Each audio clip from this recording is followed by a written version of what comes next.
Cette vidéo présente le cadrage des PTA du ministère de l'Éducation nationale, de l'enseignement technique et de la formation professionnelle et du ministère de l'enseignement supérieur et de la recherche scientifique. C'est une formation organisée dans le cadre du programme intitulé Une administration pour tous par Nifanzaka Nawandaulbe ou NFD, et ce projet est financé par l'Union européenne.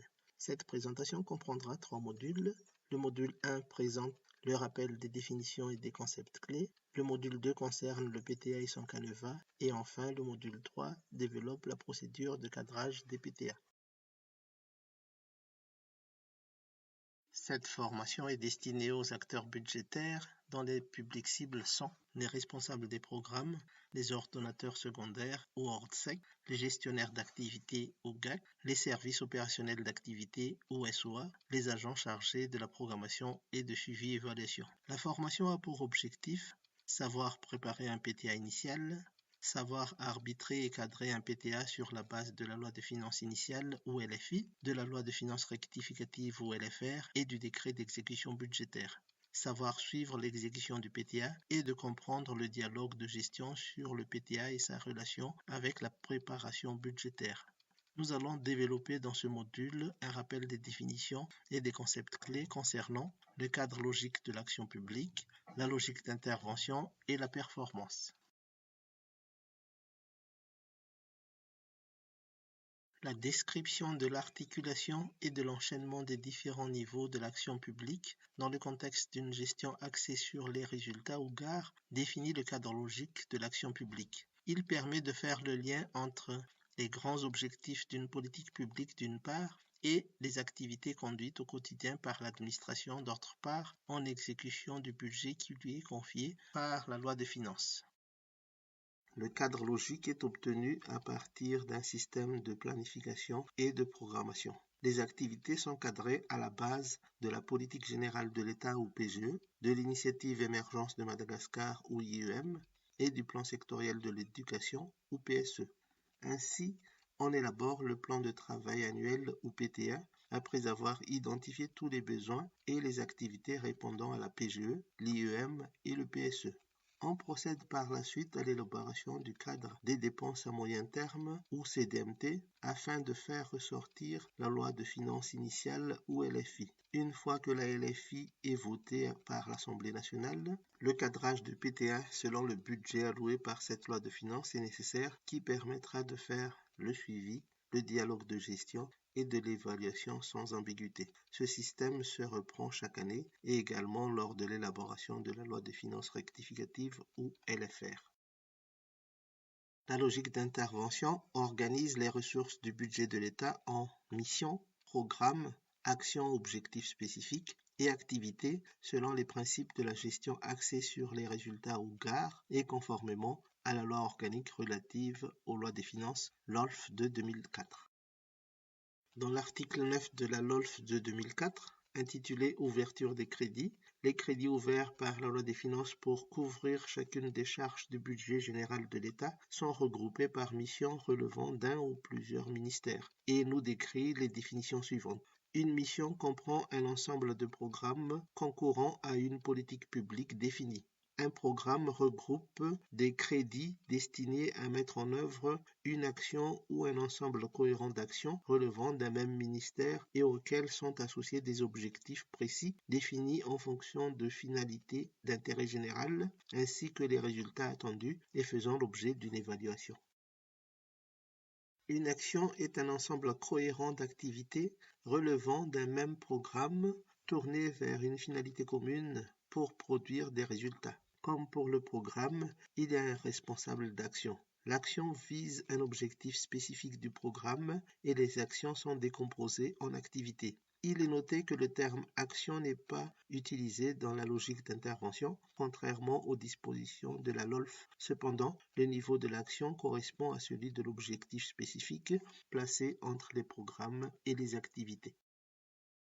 L'activité est un ensemble cohérent de tâches nécessitant des moyens comme les ressources humaines, financières et matérielles pour la production d'un bien ou d'un service. L'activité doit être confiée à une seule unité administrative qui devient responsable de sa réalisation. Par contre, une unité administrative peut être responsable de plusieurs activités. Il est noté que les sous-activités ou tâches ne font pas partie de la logique d'intervention, donc elles n'ont pas vocation à figurer dans le PTA. Elles correspondent à une composante de la mise en œuvre de l'activité et sont de simples modalités d'organisation. Elles peuvent aussi être utiles pour faciliter la budgétisation. Ce diapositive nous montre une illustration de la logique d'intervention qui est composée d'éléments codés comme suit. Le code ministère E84 pour ministère de l'enseignement supérieur et de la recherche scientifique. Ensuite, le code mission 840 pour enseignement supérieur. Le code programme 310 pour enseignement supérieur. Le code objectif global 310-1 pour contribuer à la remise aux normes des systèmes d'enseignement supérieur. Le code objectif spécifique ou action 310-1-1 pour assurer un enseignement supérieur de qualité et accessible. Le code résultat 310-1-1 pour conditions d'accueil améliorées. Et le code de la première activité ou projet 310-1-1-1-01 pour organiser les examens nationaux, baccalauréat et concours des paramédicaux. Il faut aussi distinguer les actions des résultats et les activités ou projets. Les codes couleurs sont utilisés pour la visibilité des différents niveaux. Par exemple, dans le programme 028 Administration et coordination, nous avons codé en bleu les deux actions 028-1-1 intitulées Assurer les pilotages et coordination des activités de l'enseignement supérieur et 028-1-2 intitulé Améliorer la gestion des ressources de l'enseignement supérieur. Ensuite, nous avons codé en jaune les deux résultats de la première action, 028-1-1 intitulé Pilotage et coordination des activités de l'enseignement supérieur amélioré et 028-1-1-2 intitulé Réduction des tensions sociales. Et nous avons codé en vert l'ensemble des activités d'une action donnée. À titre d'exercice, nous vous demandons de trouver et dresser la liste des actions dans la logique d'intervention du ministère de l'Enseignement supérieur et de la Recherche scientifique. Pour réaliser cet exercice, vous utiliserez les documents des trois transparents ci-dessous. À titre d'indication, ce premier document contient le programme 028 Administration et coordination. À titre d'indication, ce deuxième document contient le programme 310 Enseignement supérieur.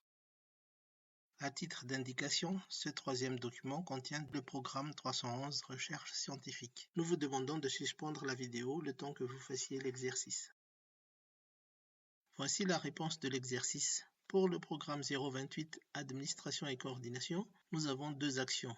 Assurer le pilotage et la coordination des activités de l'enseignement supérieur et améliorer la gestion des ressources de l'enseignement supérieur. Pour le programme 310 Enseignement supérieur, nous avons deux actions. Assurer un enseignement supérieur de qualité et accessible et assurer l'employabilité des formés et des diplômés de l'enseignement supérieur. Pour le programme 311 Recherche scientifique, nous avons deux actions. Valoriser la recherche et l'innovation et mettre en œuvre les 4 plans directeurs de la recherche PDR. Nous continuons avec l'exercice suivant où nous vous demandons de trouver et dresser la liste des activités de l'action intitulée Assurer l'employabilité des formés et des diplômés de l'enseignement supérieur. Pour réaliser cet exercice, vous utiliserez le document de la logique d'intervention de la loi des finances 2020 du MESRES ci-dessous. Nous vous demandons de suspendre la vidéo le temps que vous fassiez l'exercice. Voici la réponse de l'exercice. Cette action 310-1-2 est constituée de 5 activités. Organiser les réunions des commissions pour appuyer le basculement et la mise en œuvre du système LMD, étudier l'équivalence des diplômes, accompagner l'intégration des étudiants dans le milieu professionnel, recruter la relève du personnel administratif et technique PAT de l'enseignement supérieur, et enfin, réviser et mettre à jour périodiquement les curricula. Nous vous proposons l'exercice suivant afin de distinguer actions, activités et tâches. Nous vous demandons de suspendre la vidéo le temps que vous fassiez l'exercice. Voici la réponse à l'exercice. Assurer un enseignement supérieur de qualité accessible est une action car elle peut être composée de plusieurs activités. Élaborer des états de paiement est une tâche. Payer les dépenses de subvention de fonctionnement des centres nationaux de recherche est une activité. Dresser la liste des bénéficiaires est une tâche. Payer à temps les dépenses obligatoires de transfert, bourse, salaire, PAT, etc. est une activité. Préparer la procédure de passation de marché est une tâche. Préparation et distribution des sujets d'examen est une tâche. Assurer le pilotage et coordination des activités de l'enseignement supérieur est une action. Construction, réhabilitation, équipement des infrastructures universitaires et des CNR est une activité. Assurer l'employabilité des formés et des diplômés de l'enseignement supérieur est une action. Transfert est une tâche.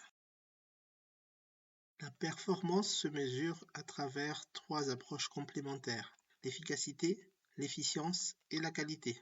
L'efficacité montre que le produit de l'activité est réalisé conformément à la prévision et elle justifie le respect de l'objectif. L'efficience montre que le produit de l'activité est réalisé à un moindre coût et elle justifie l'optimisation des ressources. Et enfin, la qualité montre que l'activité réalise une prestation qui provoque la satisfaction des bénéficiaires. Nous vous proposons l'exercice suivant afin de distinguer efficience, efficacité et qualité. Nous vous demandons de suspendre la vidéo le temps que vous fassiez l'exercice. Voici la réponse à l'exercice. Le taux de satisfaction des usagers est de 100% correspond à la qualité. La cible est de 100, je réalise 100 correspond à l'efficacité. La cible est de 100 avec un crédit de 1000, je réalise 100 avec un crédit de 900, c'est l'efficience. Pour piloter et mesurer la performance d'une activité, nous devrons faire référence aux notions suivantes: produit, résultat et indicateur, et il est important de maîtriser leur définition pour éviter toute confusion. Le produit est la raison d'être de l'activité et c'est ce qu'il définit. Le produit peut être un bien, par exemple, salle de classe construite ou fonctionnelle, ou un service, par exemple, enseignant formé. Une activité peut contribuer à la réalisation d'un ou plusieurs produits. On associe le plus souvent au produit une cible qui correspond à la quantité de prestations ou de produits que l'activité doit réaliser. Par exemple, 100 salles de classe construites, 1000 enseignants formés.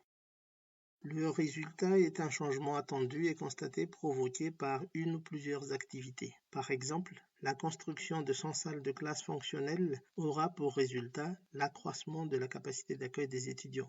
L'indicateur est l'instrument de mesure du résultat et il s'exprime le plus souvent par une variation qui est l'expression du changement formulée sous forme de pourcentage. Par exemple, si au début de l'activité, le nombre de salles de classe était de 1000 et après la réalisation de l'activité, le nombre de salles de classe devient 1100, alors un accroissement de 10% de la capacité d'accueil des étudiants est constaté.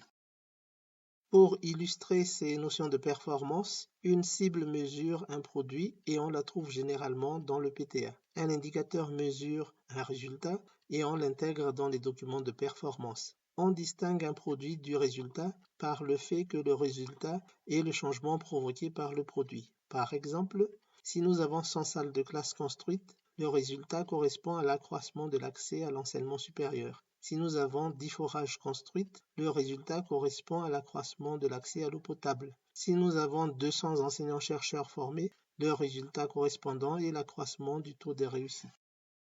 Pour terminer, les définitions et les concepts clés développés dans ce module 1 et selon les principes de la gestion axée sur les résultats, nous avons les chaînes des résultats suivants. Les intrants sont les ressources nécessaires pour réaliser les activités et ils sont constitués généralement par les ressources humaines, matérielles et financières. Pour une activité qui consiste à construire des équipements universitaires, nous avons comme produit la surface totale construite et comme résultat l'accroissement de l'accès à l'enseignement supérieur et comme effet l'accroissement du nombre des diplômés et enfin comme impact le renforcement des capacités. Nous vous remercions d'avoir suivi ce module 1 sur le rappel des définitions et concepts clés lors de la formation sur le cadrage des PTA du MESRES.